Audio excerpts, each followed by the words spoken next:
Hey, what's up, guys? This is Third Generation Conjure. We're coming back with another video. This time we're going to talk about the ancestors. Okay, so I put some information on our Instagram and our Facebook about, this week we will be talking about working with your ancestors, setting up an ancestor altar. I'll come out with a video maybe later on today or tomorrow, and we'll go through how to set up an ancestor altar. But I did just want to talk about the importance of your ancestors. Your ancestors they flow through your blood. They're in your DNA. Your ancestors walk with you, regardless if you call on them or not. Sometimes your ancestors may intervene on your behalf, so that may be why their relationship may not have worked out. But I did want to answer a couple questions that I got on Instagram, particularly, and some on Facebook about constructing an ancestor altar. Okay, so, when we honor our ancestors, we call it ancestor veneration, and that is lifting up your ancestors. And I did put a post too that you don't want to set up the altar just because you want to ask your ancestors for something or use them. That's not what it is for. You want to set up an altar because it's something in your heart and you want to honor those who have came before you and who have paved the way for you. Okay, so just briefly on that. Now, with ancestors, I know a lot of people are not into the practice of hoodoo, or may not have grown up around it. But we didn't call it hoodoo. No one called it hoodoo. They didn't say, hey, let's practice some hoodoo. I mean, it was just some things that were said, and you may catch it, something that your grandma might have said, about maybe putting some turpentine under your shoe, and you never understood it until later on you understood it and you realized some of the things that, she said to you. But so one of the questions that I had was, what if you don't know your ancestors? So if you don't know your ancestors, what I would do is you can put, if you know your last name, unless you're adopted, or something. But even with that, I would just put to my ancestors known and unknown. And a lot of people too asked also if you had some ancestors that have passed over that, were not rocking for you in the real life. My suggestion is I would not put them on my altar.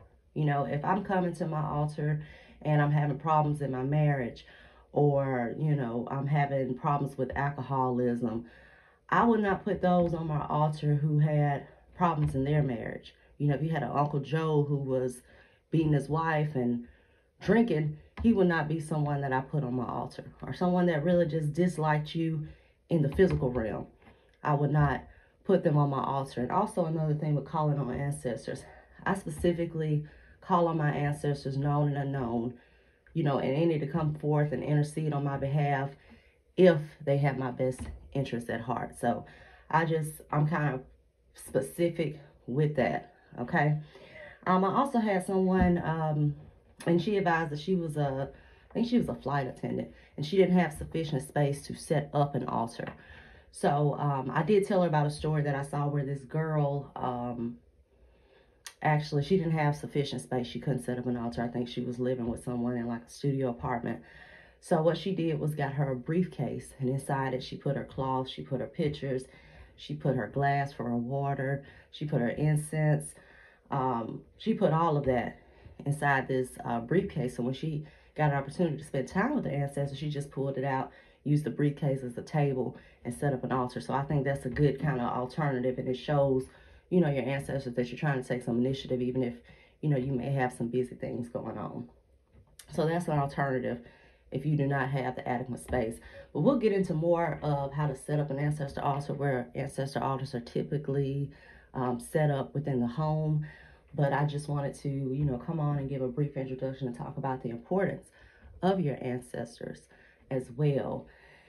And, I have a funny ancestor story. So when I first set up my altar initially, I had people on my altar that I had met, but a lot of them had died before when I was little. So I had my mom's mother on there, which is my great-grandmother. I had my dad's dad, which is my grandfather. Which my mom's grandmother, I knew her, but they lived like 2 hours away, and I saw her sometimes, so we weren't, you know, extremely close. And my dad's dad was the same way as well. You know, they both died when I was young. So the day that I set up my altar, that night or within a couple days, my mother had a dream about her grandmother that came to her, and my dad had a dream about his dad that came to him. So, you know, that was kind of confirmation for me, because sometimes you may serve as a portal for your other family members, for them to come through to other family members. And then the next day, you know, I burned some ancestor money. My dad dreamed about my granddad getting a new riding lawnmower. And my mom dreamed about my grandmother, and she was just cheesing and smiling. So I'm like, okay, I done did something. I didn't got my money, you know. So I'm driving to work the next day, and I normally get to work about 7:30 in the morning. But this particular day, I was running late. I got there about 8:30. And, you know, at my job at the time, we had a deck at the bottom that you park in. Then we had a parking deck. I always parked in the parking deck. So I thought to myself, I didn't say out loud, I thought to myself, this was the very next day I set it up. I said, well, maybe my ancestors will let me go to work and find some money in the parking lot. Okay, so I pull into work, and like I say, I usually get there about 7:30. It was about 8:15, 8:30 when I pulled up. So I get out the car and I go to walking into the building, and when you come in, you have these glass doors. So then I see a note that someone wrote and put on the door that said, if you lost some money in the parking deck around 7:30 this morning, come to my desk and tell me the amount and I'll give it to you. So, you know, I kind of had that as confirmation from my ancestors, kind of like, you know, you're not going to ask us for nothing, which I didn't. I just thought about it. So, you know, that was confirmation. So any kind of signs like that, that's a good thing.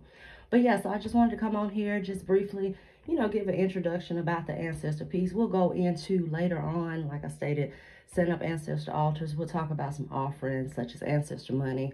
We'll get a little bit deeper with that. But if you guys just stay tuned to me, I'm actually doing this morning. Then just like and subscribe to the channel, and also follow our Instagram. It's Third Generation Conjure. If you need any kind of supplies or baths, powders, etc. I'm going to post the link to our shop below, but it is www.thirdgenerationconjure.store. And also you can like us on Facebook at Third Generation Conjure. And until next time, guys, bye-bye.